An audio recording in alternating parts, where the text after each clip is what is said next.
నమస్తే. వార్తలకు స్వాగతం. నేను రవీందర్. వర్ధన్నపేటలో భారీ అగ్ని ప్రమాదం త్రుటిలో తప్పింది.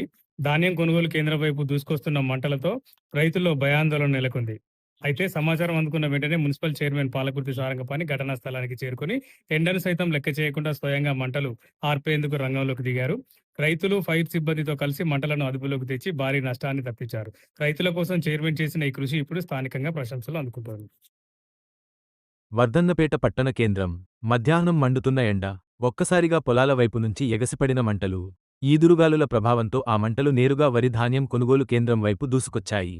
రైతులు కష్టపడి పండించిన వడ్ల కుప్పలు కళ్లముందే కాలిపోతాయేమోనన్న భయంతో అక్కడ ఉద్రిక్త పరిస్థితులు నెలకొన్నాయి. అదే సమయంలో సమాచారం అందుకున్న మున్సిపల్ చైర్మన్ పాలకుర్తి సారంగపాణి క్షణాల్లో ఘటనాస్థలానికి చేరుకున్నారు. పరిస్థితి తీవ్రతను గమనించిన ఆయన ఎలాంటి హడావిడి లేకుండా, ఎలాంటి రాజకీయ ప్రదర్శన లేకుండా నేరుగా రైతులతో కలిసి మంటలు ఆర్పేందుకు రంగంలోకి దిగారు. మండుతున్న ఎండ, చుట్టూ వ్యాపిస్తున్న పొగ, అయినా వెనక్కి తగ్గకుండా రైతుల ధాన్యాన్ని కాపాడేందుకు స్వయంగా శ్రమించారు. అగ్నిమాపక శాఖకు వెంటనే సమాచారం అందించడంతో ఫైర్ సిబ్బంది వేగంగా చేరుకుని సహాయక చర్యలు చేపట్టారు. చైర్మన్ సారంగపాణి, రైతులు, అగ్నిమాపక సిబ్బంది కలిసి చేసిన సమిష్టి కృషితో చివరకు మంటలను పూర్తిగా అదుపులోకి తెచ్చారు.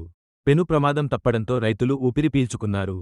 నేను కూడా రైతునే, రైతు కష్టం అంటే నాకు తెలుసు అంటూ చైర్మన్ చెప్పిన మాటలు అక్కడి రైతులను భావోద్వేగానికి గురిచేశాయి. రైతుల కష్టాన్ని కాపాడేందుకు స్వయంగా రంగంలోకి దిగిన చైర్మన్ సారంగపాణిపై ప్రస్తుతం స్థానికులు ప్రశంసల వర్షం కురిపిస్తున్నారు.